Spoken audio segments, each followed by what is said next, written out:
Alright, what's going on, everybody? Here's this week's weekly Nightfall. It's the Glassway, tough one, doing it on Master. So I actually tried to do this on Grandmaster for about, several hours. And I made it as far as the boss room. I killed the first 4 overloads, 2 wyverns, and then I died to the barriers, double sniping me. And then I didn't have a run as good as that afterwards, and I got fed up, so I just went to easier mode and did it on Master.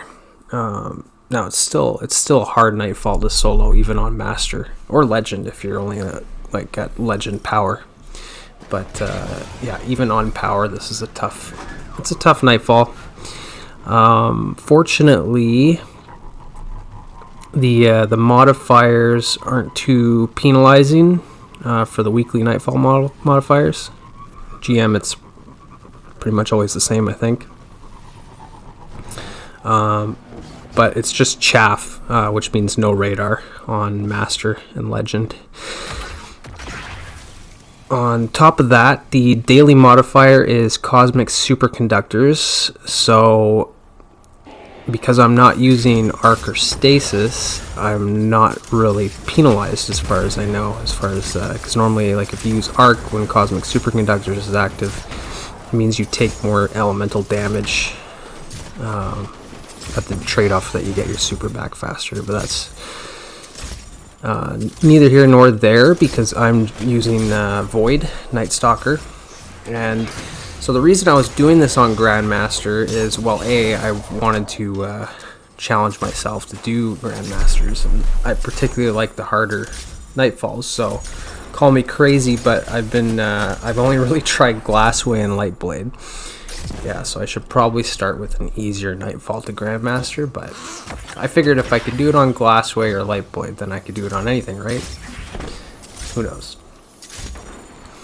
Either way, so somebody had commented in my one of my previous videos on where I was using Gyrfalcon's Hauberk on a Nightstalker, and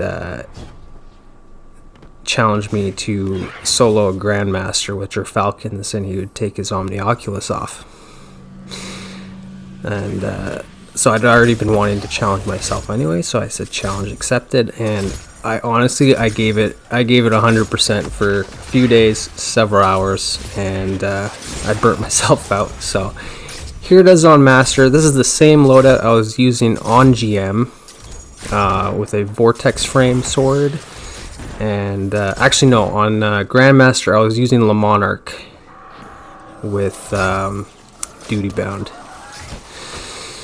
for barriers, but Le Monarch is just too good on Grandmaster because you don't have to put yourself at risk, you don't have to get special ammo, you can damage the boss and the Hydra through their shield with Le Monarch.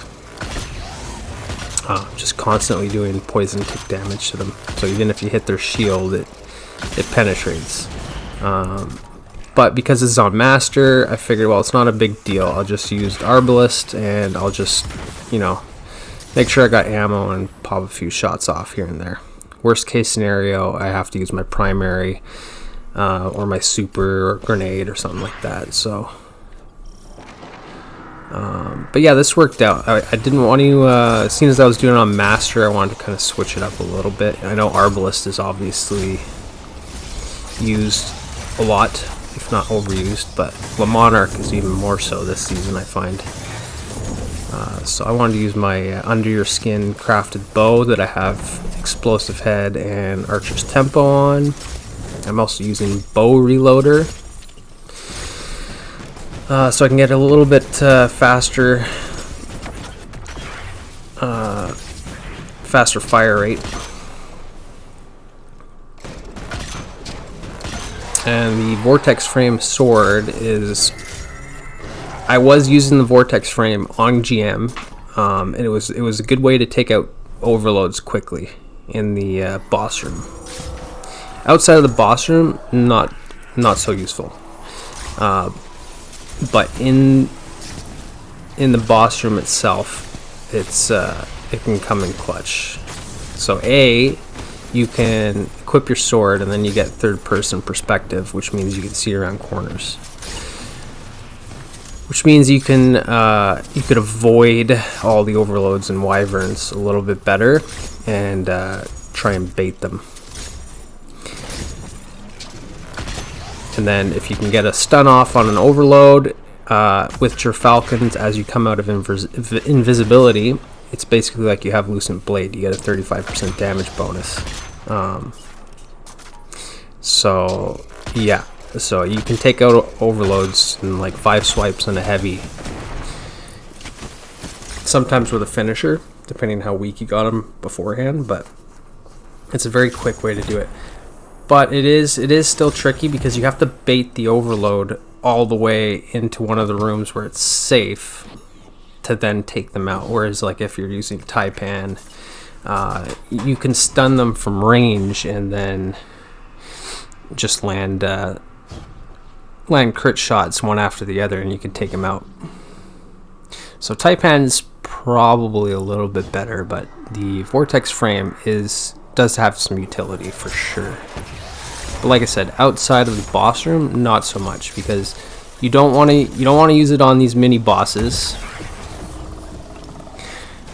because the moment you move up in one of these encounters, it spawns in the next wave of ads.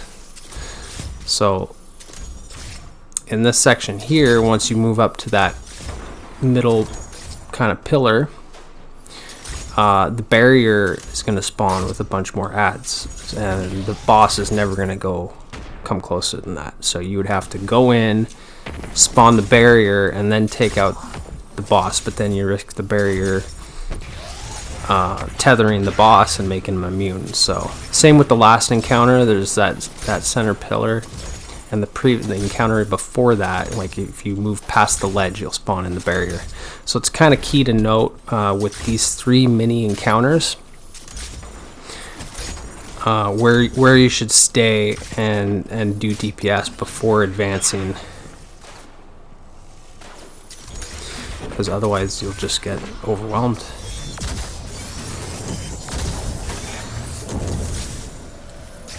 So I missed my super there, which is a little bit unfortunate, but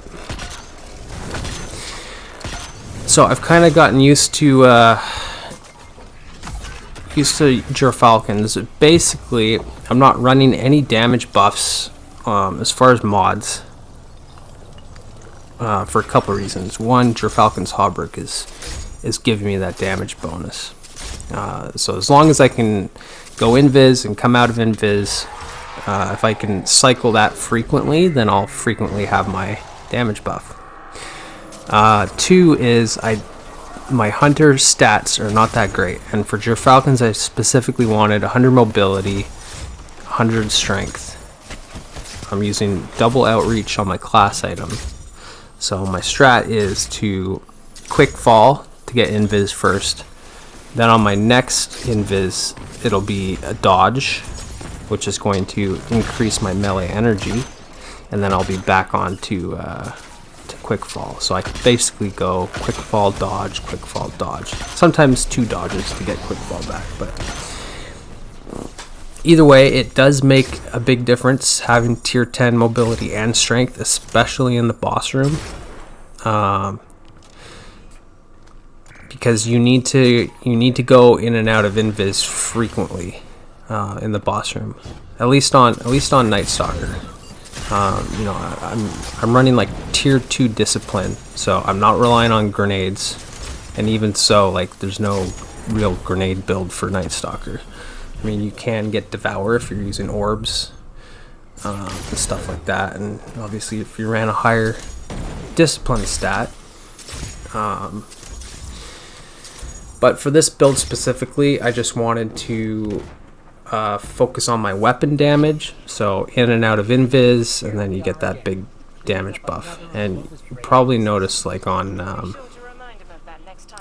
do it on the overloads a lot, like you can see the damage numbers increase significantly. Like on Grandmaster, just Gyrfalcons gives you, with Le Monarch, 10,000 100 damage per crit, whereas without it, the Monarch is doing, when the Overload is stunned, you're doing 7,500 damage per crit and about 700 tick damage. As soon as you proc Gyrfalcons, it's 10,100 per crit, and then it's like 935 tick damage. So it does make a big difference, much more so than even debuffing. So like I could use, instead of Quickfall, I could use Stylish Executioner, and then you could throw your Smoke Bomb at the enemy and debuff them. Then you get a 15, they're weakened by 15%. But it's better just to consume your Smoke Grenade from far and get a 35% damage bonus. You're doing more damage like that. Obviously, if you can go and Quickfall right within the enemy's radius, like if you do it up close, then you could weaken them and come out of invis, and then you're getting the 15% debuff plus your Gyrfalcon's damage buff.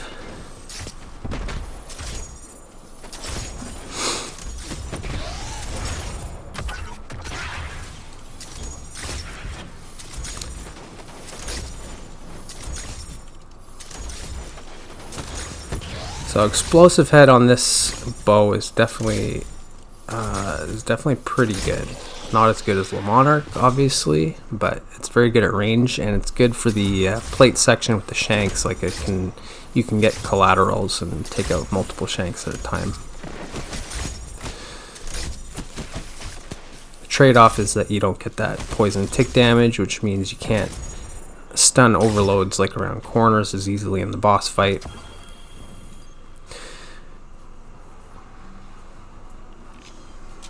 But the explosive damage will also stun overloads, so you can technically stun an overload around the corner.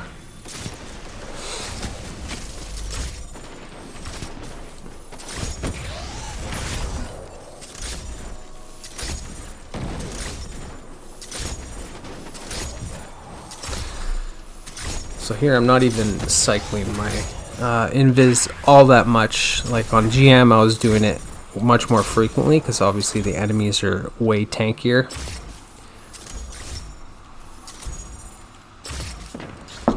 But after doing GM for hours, it felt like easy mode going on to master.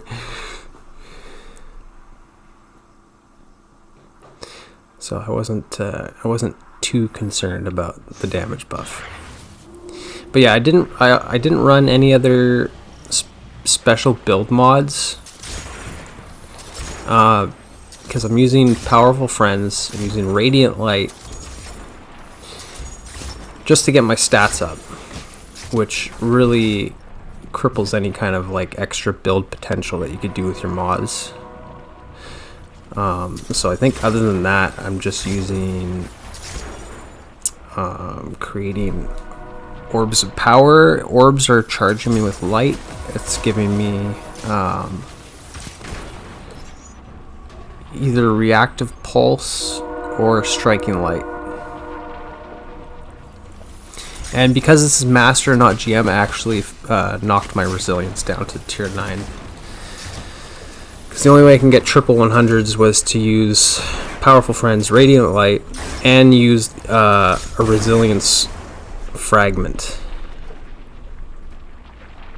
in my build, which is annoying because you, like, if you're using Quickfall and Vanishing Step, then you've only got 3 slots for fragments, and then you need the fragment that extends your invisibility.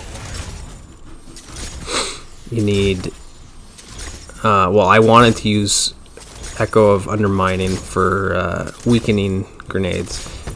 It wasn't such a big deal for Master, but on GM I felt like it was necessary just to have that, even with tier 2 discipline and infrequent grenades.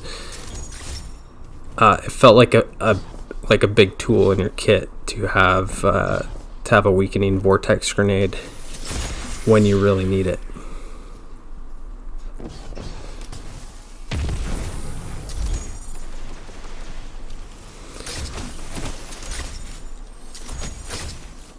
Yeah, and so the other fragment I was using was Echo of Leeching, but that was just for plus 10 resilience. I can't remember what I'm using for this run. You'd have to check at the beginning of the video where I show everything. I think it might have been one where you get invis from finishers. Like, that's obviously a very good fragment to use on Nightstalker. But it's not super necessary. Like, if you got tier 100 or tier 10 strength and mobility, you're gonna cycle those. Like, if you wait out your invis to like the last second, you can pretty much have invis up all the time. Like, you might be a few seconds without.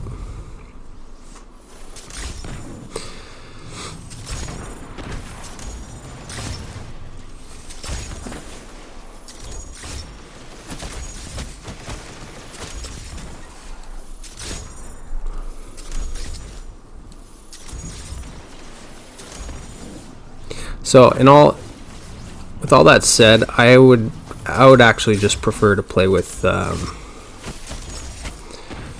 Graviton Forfeit. Is it Graviton Forfeit?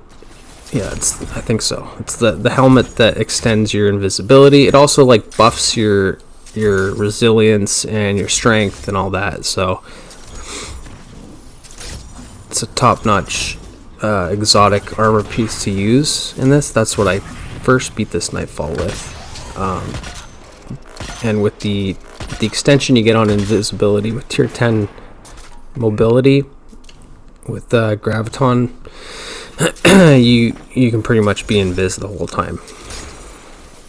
I mean, obviously you got to come out of invis to do damage, but it's good for just going invis, coming out of invis, pop a couple shots, go back to invis.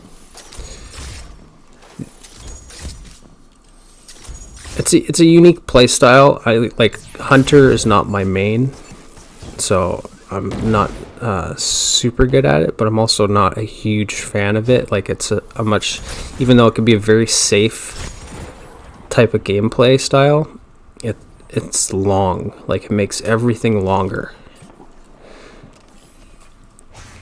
So the strat is to basically go invis and kind of bait your enemies around and control where you are and control where they are, and then do your damage. Whereas some of the other subclasses and combat styles, like, it's just eliminate your enemy, and then you don't have to worry about baiting them or getting into like the perfect position. But Nightstalker obviously has its place in the game. You know, like I said, it's a very safe way to play, and it's super useful in teams, of course, because there's really nothing better at getting going out into the open and getting reses off other than invis hunters.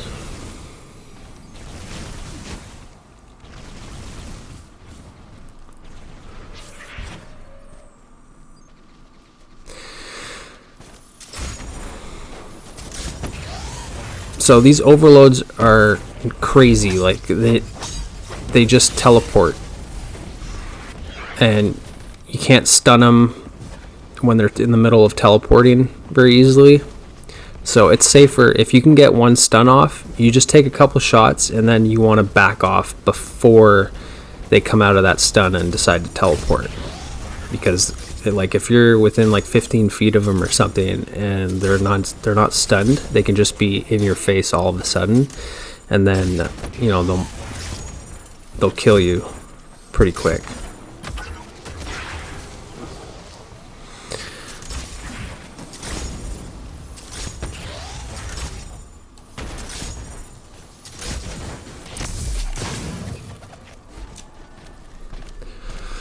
So there's 2 overloads down.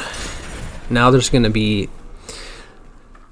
So the way this works, if you haven't done this Nightfall very much or soloed it, the baby Transcendent Hydra is the key to the waves of ads. So for this first phase, the baby comes out with 2 overloads. Once you take off 1/6 of the baby's health, so half of that first health bar, it'll say Vex reinforcements have arrived, or something like that. Vex reinforcements inbound, a champion has appeared ×2. So 2 more overloads are on the way. Now the Hydra will, like, if you don't finish off that full third of health, it'll stay there and it'll harass you while the overloads are there.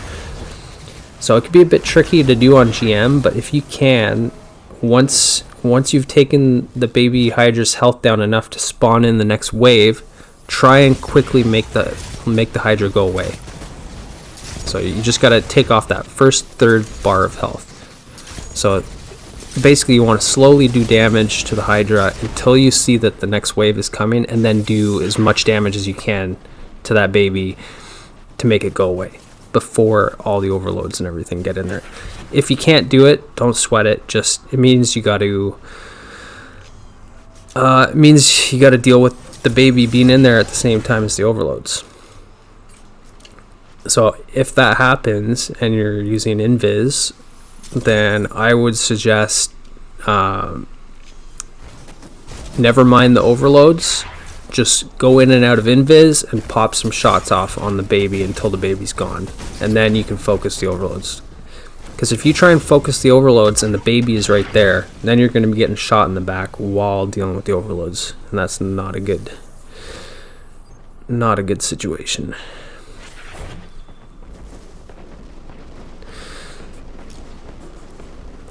So the other thing that you want to pay close attention to when you decide to come out of Invis to do damage, make sure that you can go straight back into Invis if you need it.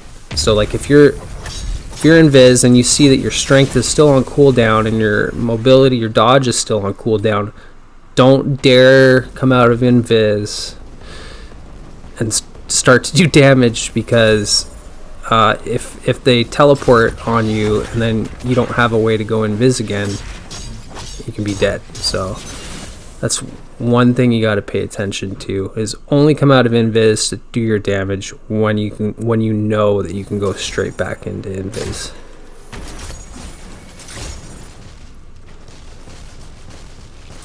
So I think that's both the overloads down. So now the only thing left to deal with is the boss, and you've got to take off his first third of his health bar,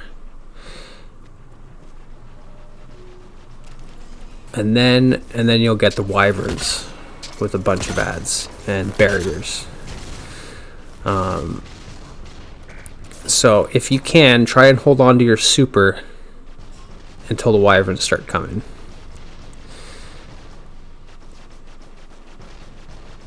They're going to come out of the same portals that the overloads come out of, so the left and right portal.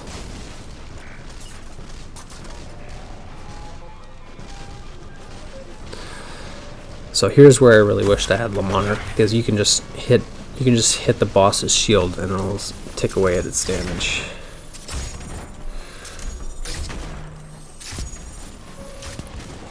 But Arbalest actually does some pretty good damage. It's just you have to kind of like go back and forth between each side, so that you're not in the boss's void blast when you go out to peek. So here you can get like 1 or 2 shots off comfortably, and then you got to back out because he'll turn around and start blasting you with void. So then I just go back over to this side, do the same thing. And if you could take those Arbalest shots with, like, right as you come out of Invis, then obviously you're doing 35% more damage, so it's pretty good. One thing to pay attention to, though, with Gyrfalcons is your first shot while you're Invis doesn't count towards that damage boost, so it's only right as you come out of Invis. So sometimes like I'll shoot my bow first while I'm invis, and then I'm not invis anymore, and then I could switch to Arbalest and get that 35%. It's just more efficient that way. Like you could use Arbalest while you're invis, of course, but you're not gonna capitalize on the damage boost until you're fully out.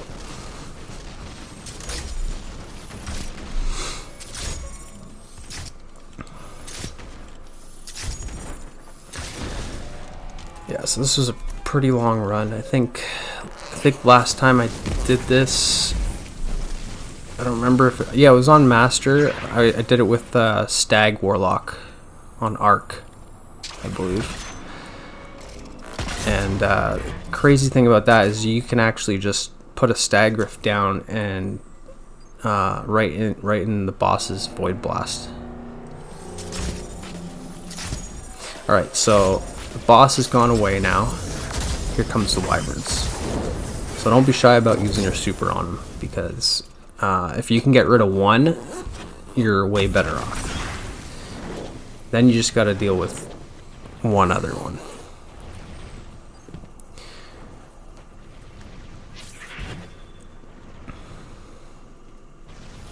One thing to know too with the Wyverns is they don't really seem to get that finisher icon above their head, but when they're just a little under halfway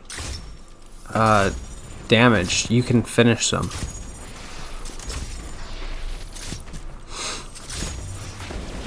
So you can pop some shots off, get around a corner. As soon as you see that their health is a little below half, you can just wait around the corner and then peek out and try and get a finish.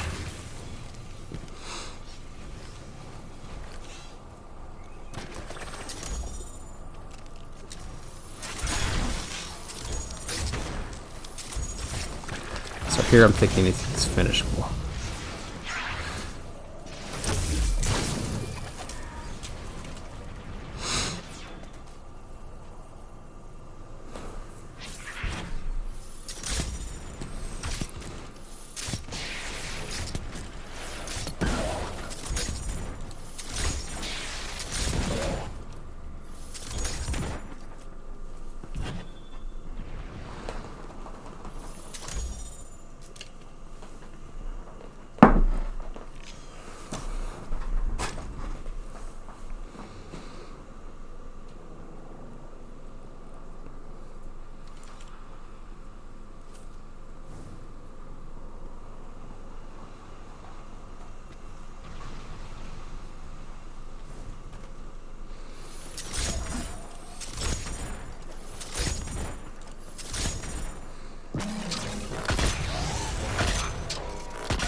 So here's the same thing with the Hydra.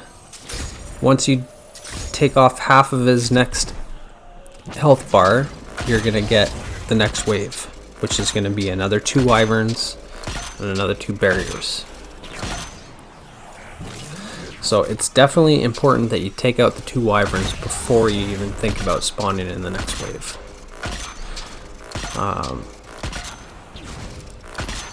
But the barriers themselves aren't a huge deal.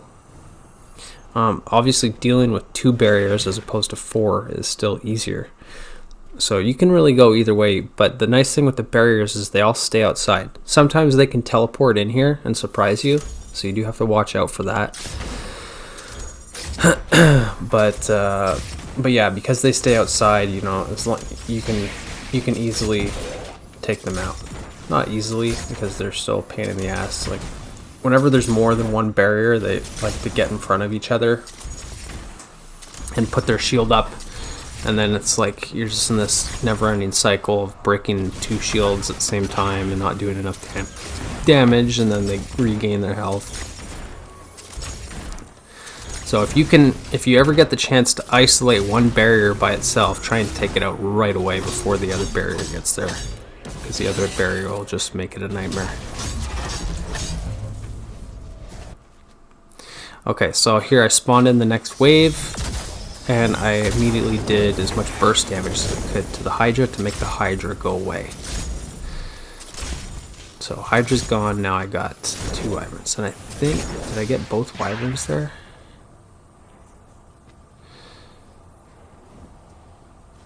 Not sure, we'll find out.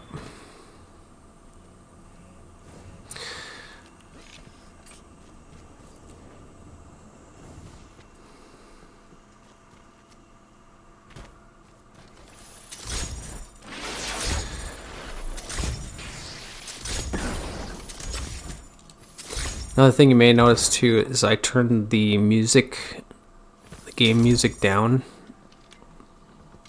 for this because the you can hear like the Wyverns and the Overloads. You can hear like the Vex foot stomps a lot better with the music off, and because this is like Grandmaster where you don't have radar, it's good just to have that extra audio cue.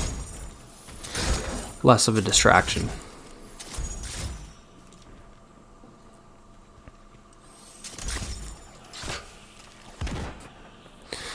So here I think I struggled with these 2 barriers and ended up wasting all my Arbalest ammo. There's another thing too is like they have such small crit spots, so if they're at range, if they're far away or if they're angled away from you slightly, then it's impossible to hit those crits. Which, if you can't hit the crits with Arbalest and relying on special ammo, like it's not worth wasting your time on. So here I ended up stubbornly trying to take that one out, and look, now they're both full health again.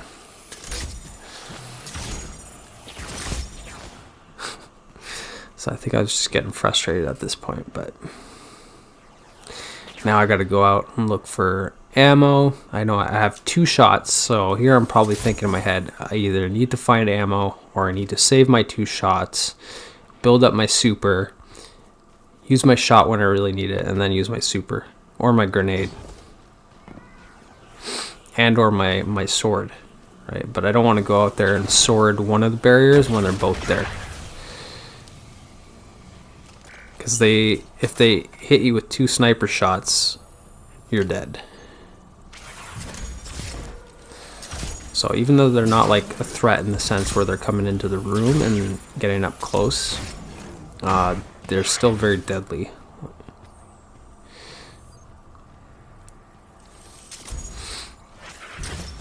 I am using sniper resistance on my chest piece as well as void resistance. And sniper resistance definitely made a difference. So like the first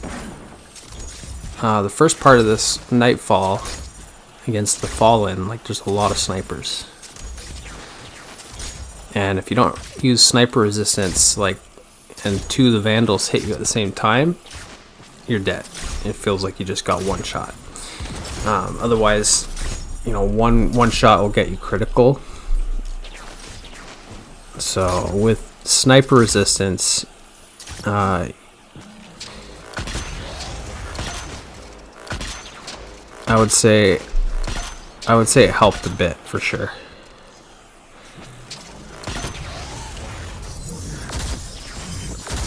Okay, so I managed to get 1. Yeah, so I used 1 Arbalest ammo, and then I just wasted my other one. Yeah, so that's what I did there.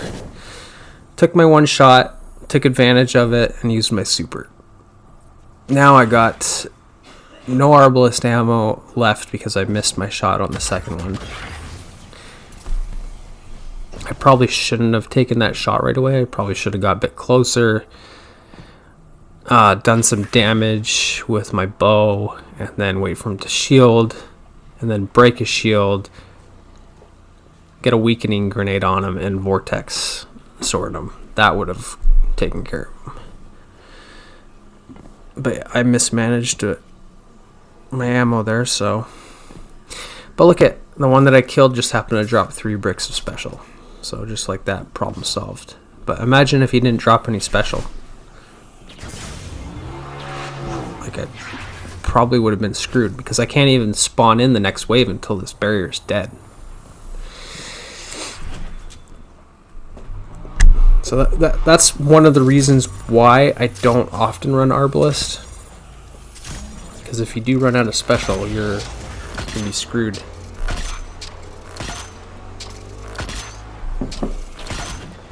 Much easier to run out of special, obviously, on Grandmaster, because you're going to be sinking a lot more shots into each target, being that everything's tankier.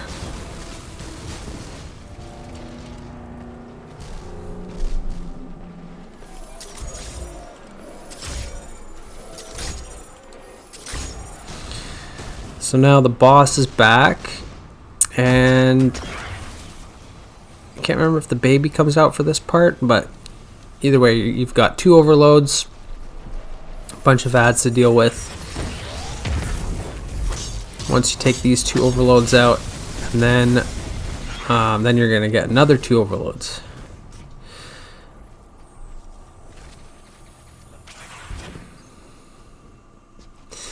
But I think because this is the second phase of the boss, the mechanic is a little bit different. So I don't think the baby is here for this.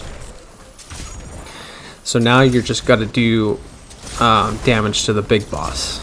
Once you take out half of the big boss's health bar, just like the baby, then you're going to spawn in the next wave of overloads. Once you kill them, then you can make the big boss go away, and then the baby Hydra is going to come back out with, I think, with wyverns again. So all in all, and every time wyverns come out, there's barriers. So all in all, there's 16 champions in this boss fight, 8 overloads, 8 barriers. On top of that, you've got 8 wyverns, which is just crazy.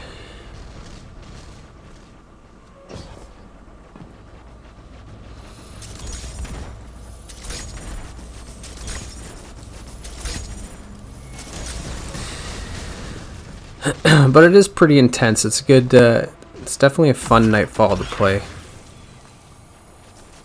It could be a little bit of a soul breaker doing this solo, though, I gotta say, because it's a long mission.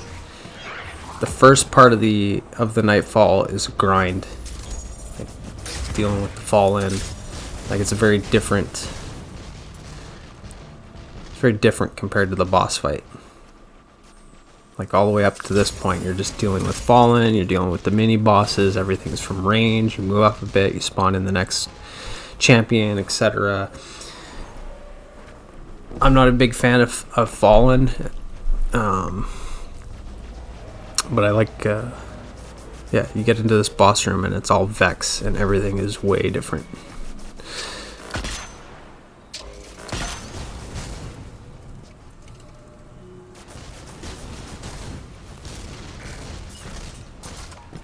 But yeah, it's crazy. Like, you could do this on LFG, on Grandmaster, in a team,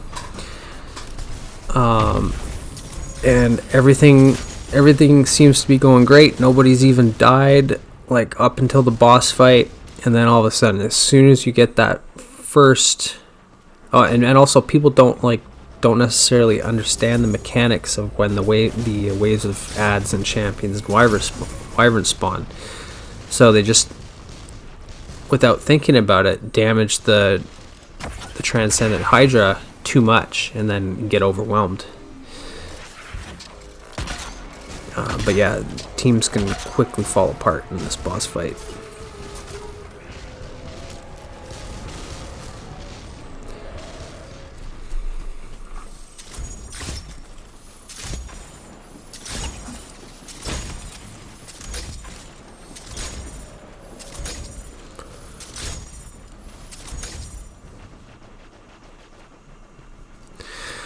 So another thing to note too, when you're taking care of each wave, you want to make sure that you get rid of everything, all the little stuff first, all the least threatening stuff first, before you deal with the champions. So if you've got 2 overloads coming with a bunch of ads, just pop in and out of Invis and just go around, find all the ads and get them out of there.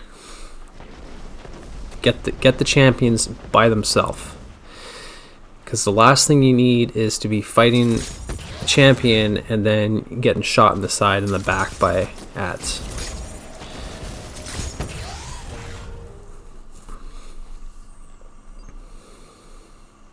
That's the nice thing about having the ability to go invis, is you have the leisure of controlling the battlefield in a sense.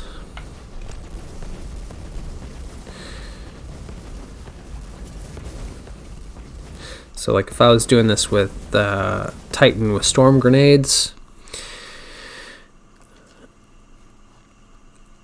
it would just be, well, I mean, the grenades would be taking care of a lot of that stuff, but it would be a very different mission, because you don't have the leisure of going in and out of invis, so you have to take care of everything right there and then. So it's kind of, there's a lot more madness to using the other subclasses. But obviously you have better tools at your disposal for doing big damage and ad control. Nightstalker doesn't fall into that category.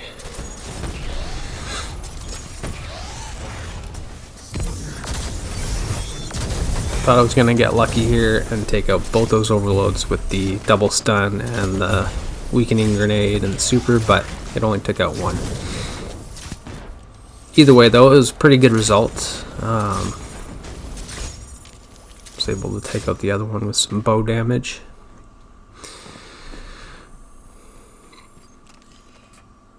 Okay, so there's 2 overloads gone.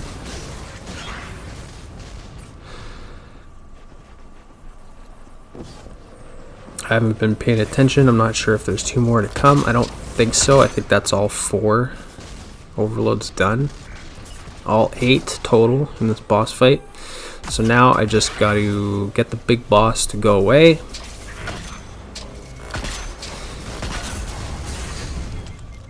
And then it's on to the last phase, which is going to be the baby Hydra, 4 more wyverns, 4 more barriers.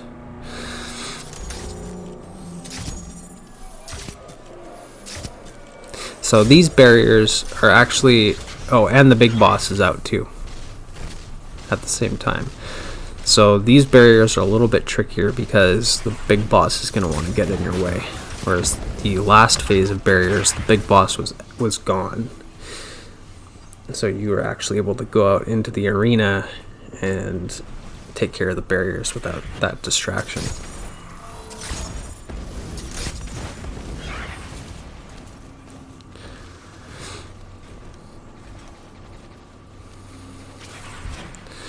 So with the wyverns and the overloads, it's always tempting to wait until the last second to go invis and dodge, but trust me, you don't have that leisure. You need to go invis like when they're between like 7 and 10 feet away from you. If they're any closer than that, you can die while you're just going invis. Died plenty of times like that.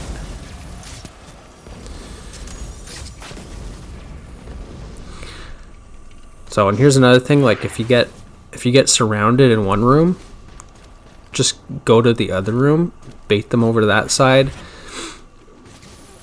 and then go back over to the other room again, and then you can do damage from far. You could just keep doing that over and over. Just go from one room to the next.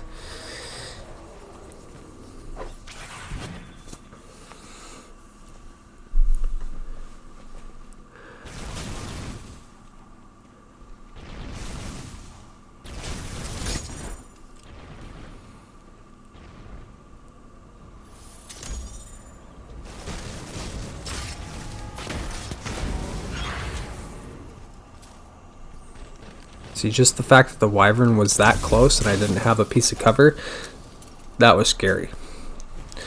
So I probably went invis just in time there.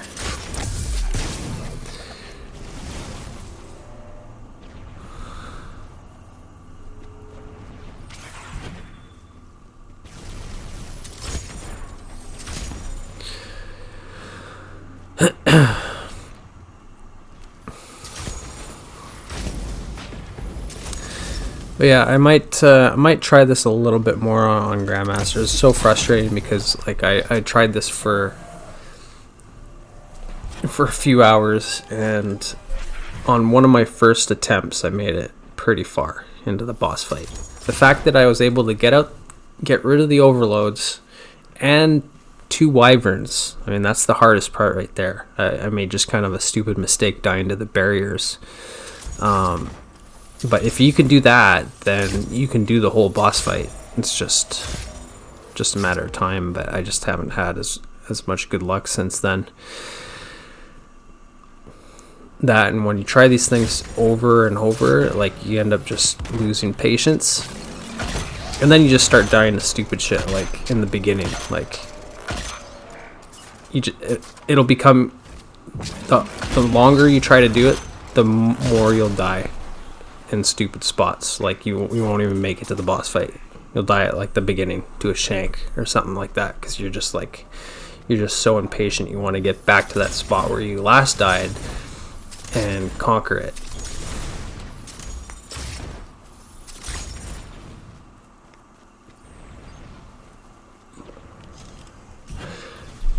But yeah, I definitely need to step away from trying to do this on Grandmaster for a bit, because I've sunk a lot of time into it. I've lost patience, so if I could take some time off and feel fresh again, I might come back and give it another shot. And if I do, I will definitely post it. But if I don't, at least there's this. I did it on Master, and at least it's something to go off of and something to put out there for everybody. Next week is Lightblade 2, which is it's a good challenging Nightfall. I like it a lot.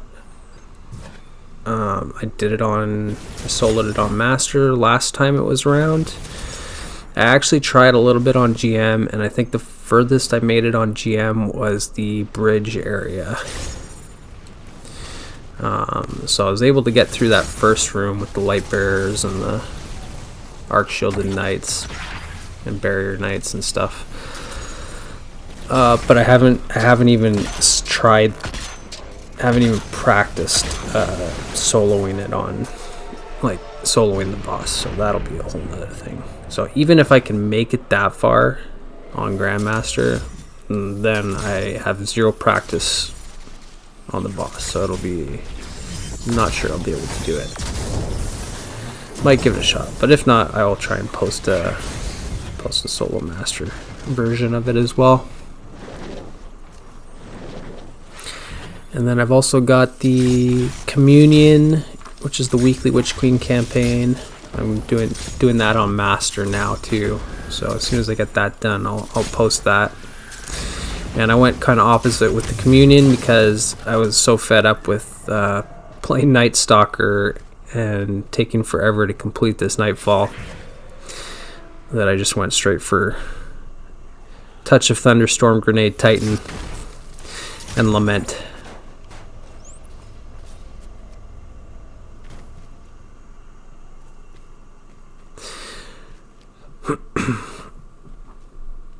So you can see here on Master, like, the sword, even though it had some utility against the overloads, that's pretty much the only thing it's really good for.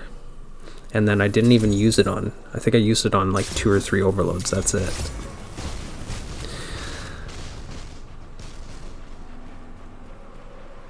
So I'm not too sure I would want to use the sword again.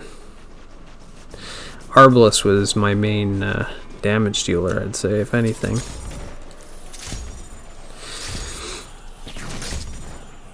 But it is nice to switch it up and go for something different.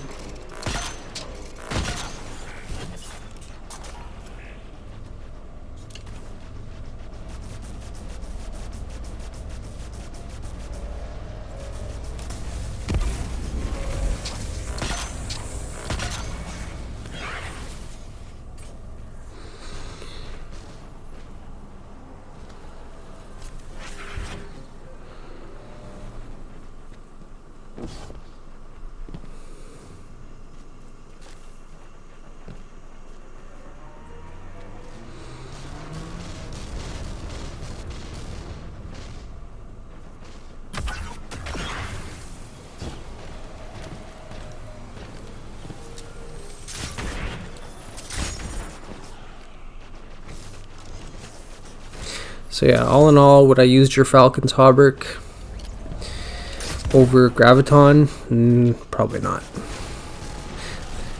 So if I was using Graviton, I wouldn't even have to worry about Quickfall. Because your invis is so long with Vanishing Step that you can pretty much just use Vanishing Step for your invis. Which means you don't have to like try and build into all this tier 10 stat stuff with strength and mobility and resilience. Like it's taxing on the build. Like if I could just use Graviton, I'd be fine with like tier 4, tier 6 strength, somewhere in that range. And then I could just build into discipline, have more grenades, more damage. And I can use more mods that I want to use. Like I wouldn't have to dump all these mods into stats like Powerful Friends and Radiant Light and stuff. So, but anyway, there you have it. There's a solo master Glassway with Gyrfalcon's Hauberk. So I hope you enjoyed. If you did, leave a like, comment. Happy to see what you got to say. I like to respond to people. So other than that, I will see you in the next one. Take care.